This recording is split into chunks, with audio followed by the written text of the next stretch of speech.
Microsoft announced I did. Wednesday it will cut 4% of its workforce in a massive round of layoffs, resulting in multiple canceled projects and the closure of Romero Games and in-house studio The Initiative.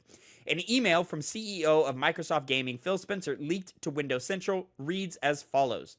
Quote, "Today, we are sharing decisions that will impact colleagues across our organization to position gaming for enduring success and allows us to focus on strategic growth areas. We will end or decrease work in certain areas of the business and follow Microsoft's lead in removing layers of management to increase agility and effectiveness.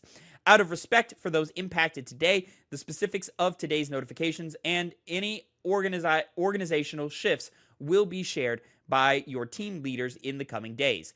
I recognize that these changes come at a time when we have more players, games, and gaming hours than ever before. Our platform, hardware, and gaming roadmap have never looked stronger. The success we're seeing currently is based on tough decisions we've made previously.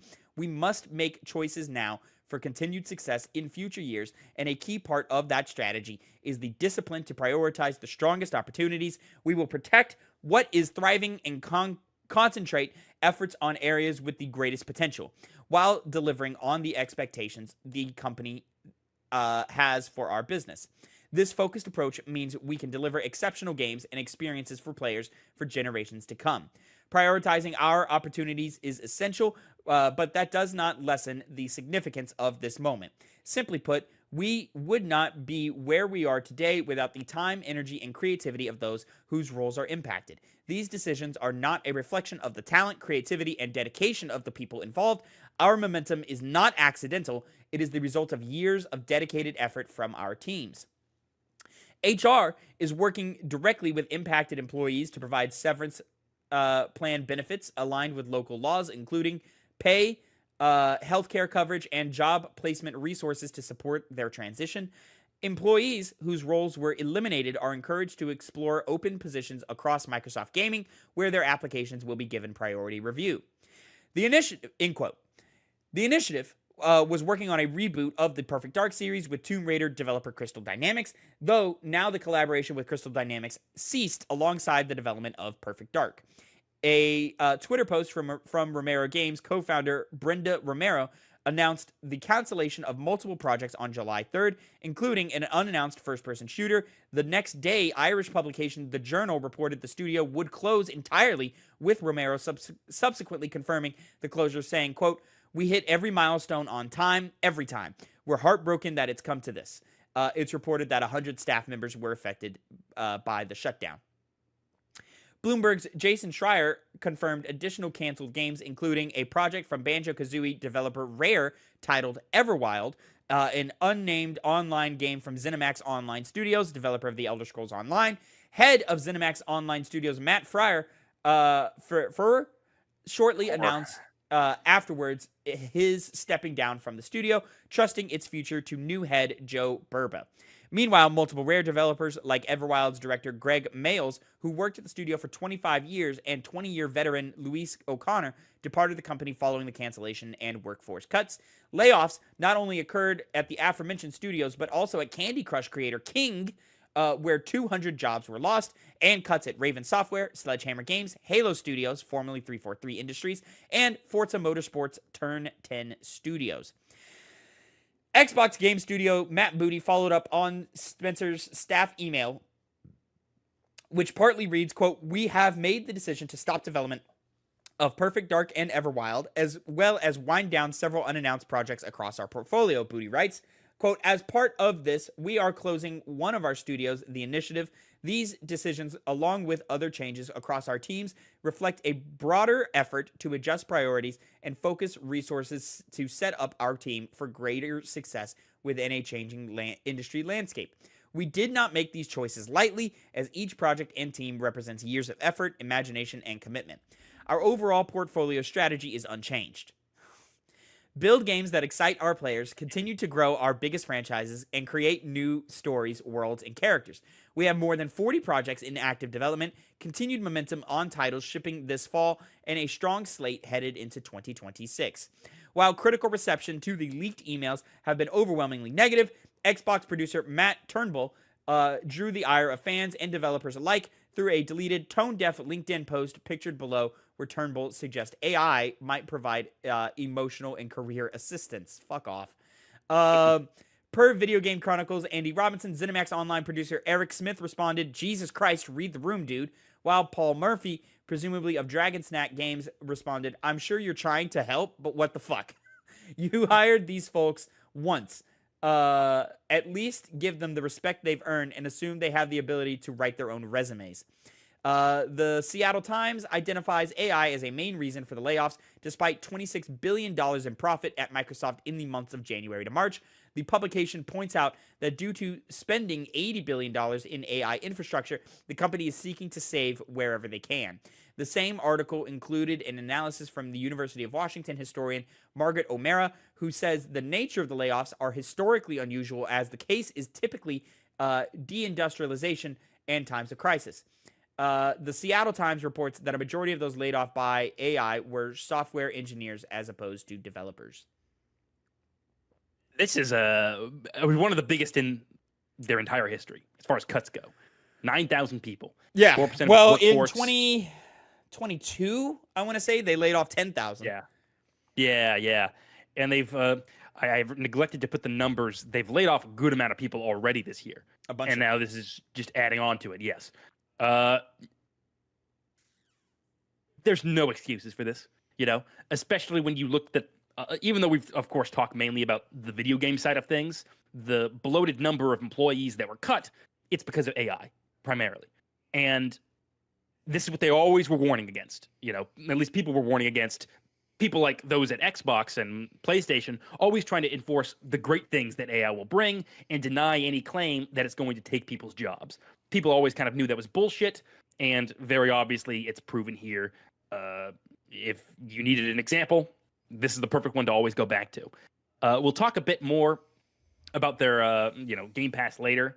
But, every single one of the names that we usually see, Satya Nadella, Matt Booty, Sarah Bond, Phil Spencer, I've not always maybe, but for a while now, every single time I hear them say something, I just don't like it. Even if it's nothing like particularly bad, they're just not trustworthy, likable people because of the position they occupy. They're not the cause of it, certainly not, but they're the mouthpiece.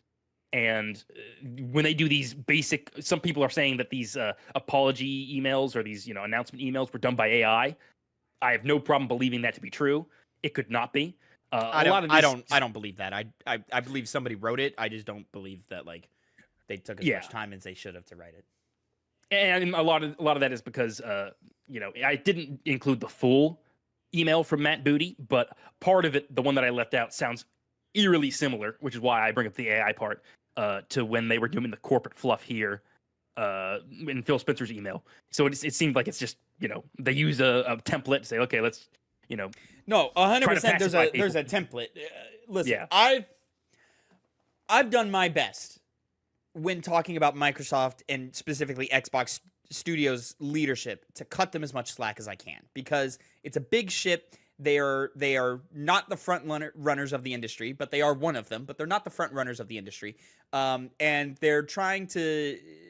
They have a business strategy and business tactics that we have not seen before. And so we are still waiting to see if it works. And I think the jury's still out on that, on if it works, because to me, these are not Xbox Game Studios failing. It's quite the opposite. They are so successful and they are so big and are bringing in so much money that now Microsoft on head is looking at them and being more hands-on with this project that is Xbox Game Studios. I'm infuriated by this. This is rage-inducing, and I think for good reasons. I don't think anybody is happy about this. I like to believe that a Phil Spencer and a Sarah Bond and a Matt Booty are enraged by this, because this clearly this call came from on high. This is a Microsoft choice, but to me, this is clearly Xbox is no longer Xbox Game Studios. They are 100% fully Microsoft Gaming Division. And we have clearly lost what made Xbox special. And that was their boldness, their ability to take great chances and push the industry forward in a lot of different interesting ways. And their flexibility and their ability to meet the consumer where they want to be. I think Xbox the last 10 years has been the most consumer friendly platform, period. Like you with their Xbox Play Anywhere programs, with their focus on crossplay and breaking down the walls of crossplay and cross progression, with Game Pass still being the best deal in gaming. I think it has elevated them in Microsoft's portfolio. Clearly not as much as the other guys, but it has elevated them in Microsoft's portfolio to the point to where Microsoft is no longer letting Xbox leadership run the show. And so now we have middlemen. We got, as you called them, Connor, we have mouthpieces. We have faces of Xbox, but they don't do anything at Xbox without direct interference from those on high at Microsoft. And it's fucking frustrating because at the same time, we are seeing these faces, these mouthpieces, this leadership take more and more of a back step with each time that this interference comes. I used to believe these letters from Phil Spencer. And now I don't. Because, like you said, Connor, they sound eerily similar. There's a template laid down. This letter from Phil Spencer sounds like the letter we read when WB Games laid off people earlier this year. It almost reads beat for beat. Hey, these are talented people. They worked really hard. Because of their hard work, we were able to see great successes. But unfortunately, we're going to cut them. We're going to fire it. We're going to lay them off. And hopefully they find their feet. Fuck times when we talk off. Because really fuck off. Even more on top of that, Microsoft is seeing the gaming side of Microsoft is seeing unprecedented success. They in fact saw more success this last quarter than they were expecting to. Their highest high hope expectations. We talk all the time about how gaming, the business side of gaming expectations are way out of control, way out of whack. The expectations are too high. Microsoft's expectations were surpassed. So now this is not a matter of there's not enough money going around. This is not a matter of things are too expensive. Things are too expensive. But that's not what the real problem here is. The problem here, and it's the problem that we've always known it to truly be, is corporate greed. And we just see these execs on high, these Natya Sadellas, and you may as well throw Xbox leadership in there as well because their paycheck probably looking pretty fucking good also. Bonuses, because they typically do get, executives get bonuses. With bonuses as a general thing. Of course, yeah. So now the focus is, we made X amount of money. Oh man, but we spent this amount of money to make that X amount of money. Could we spend less? Let's cut, and just see how much we can cut away in the spending in order to still see that same level of profitability. It's just greed. You're just looking for the X factor or whatever X amount of dollars that you can squeeze out of this stone in order to capitalize on this moment. And it's disgusting. Turn 10 Studios, 50% of 10 Turn Studios has been laid off. That is disgusting. Turn 10 Studios, by far not the biggest studio that Xbox has had, but one of the most consistent studios in the industry. Forza Motorsport is an incredible racing sim game that people love. Does it make a bunch of money? Not really. It doesn't sell bonanzas whenever they make one. What does sell is Forza Horizon, which is more of like a gameplay focused, gameplay centric thing, open world, explore, all of that stuff, progression systems and all that. So now a game studio is big enough to make 2 games, Connor. We've now cut that studio in half. They're no longer big enough to make 2 games, so one of them is probably going to fall away, and it's probably going to be Forza Motorsport. One of the most beloved racing titles and IPs in this industry, gone, more likely than not, or we're going to see a massive dip in quality from one of the most high-quality and consistent studios in the industry, which we don't talk about enough because it's such a niche genre. Disgusting.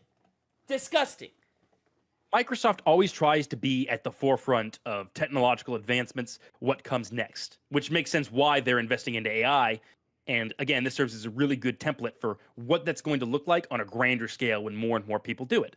Because it's not that as you said, Tavin, it's not that they aren't making money. It's that they didn't make as much money they could have if they didn't have this AI expansion. So, rather than just accept that as a fact of what's going to happen when you spend a lot of money and time expanding a new technology, a new foray into a new technology. Well, why think about, how much money we would have had otherwise and just cut jobs so we have that money. It's Satya Nadella. We covered it a couple months ago. It was in October. He took a $30 million pay raise. Now, a lot of the times when we talk about Microsoft, it's more about Xbox, so you can kind of insulate him from that. But, again, outside of the developer perspective, most of it was software engineers. Did all of those people need to get their jobs cut? Probably most of them didn't. Certainly not as much as was done. While people like Nadella get, even more pay than they already do, which was like last year it was $79.1 million is what he was getting. When is enough? Not even enough, including man. everyone else. Yeah. Yeah. Never. And the worst part about all of this is what's going to happen. There's not really any AI protections to say, hey, you can't do it the way you did just because AI is coming about. We're already struggling with trying to find a path to not making AI be abused, but here it is being abused. And other companies, if nothing is done about this, what reason do they have to not, if they're expanding into AI, to say, well, why don't we just cut jobs to save money, that we spent? Nothing really. We're just going to see a mass exodus in this industry. I mean, we're probably just seeing it right now before our very eyes, where all of this talent is going to go away. All of think of these are who are the people? I'm going to get their names right. Like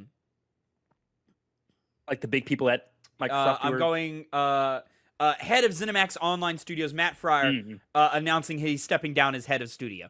Rare, Everwild's director, Greg Mayles, who worked at the studio for 25 years, and 20-year veteran Luis O'Connor departed from the company following. Do you know how much knowledge is being lost with that? How much veteran knowledge of software engineering, game design, just how to best make a game to feel rewarding for players. All of those key things that you don't see and that you can only gain through experience. It's 20 years of knowledge gone because they've had enough. And I don't blame them for that. That's not their fault.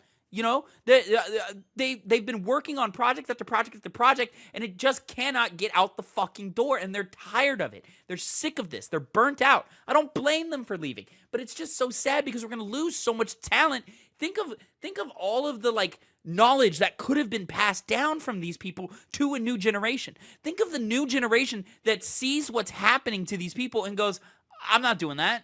No, God, no, I'm not doing that. Why would I ever do that? I'm gonna go work in film. I'm gonna go be a CG artist in film, which those guys also get fucked up. But it's a more secure job than what's happening right now. Yeah. These developers need to unionize. We need rules. We need protections because they are just going to continuously get harassed and abused and beaten down until there's nothing left, man. Or all we ever get is just repetitive drivel slop that we get from a lot of these annualized franchises and all of these choices that we've seen take over in the last couple of years with live service gaming and games as service games that have just bled this fucking industry.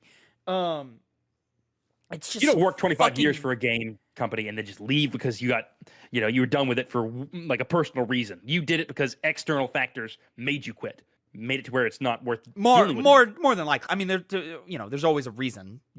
Sometimes people just want to leave. And that's their prerogative if they just want to do that. Yeah. But I mean, this comes right after layoffs and cancellations of games, so you can draw the line of logic there. You can figure it out. Hey, this is some shit. They are not happy with what's happening here, and they are moving on, finding something else, going to do something else, or just fully retiring.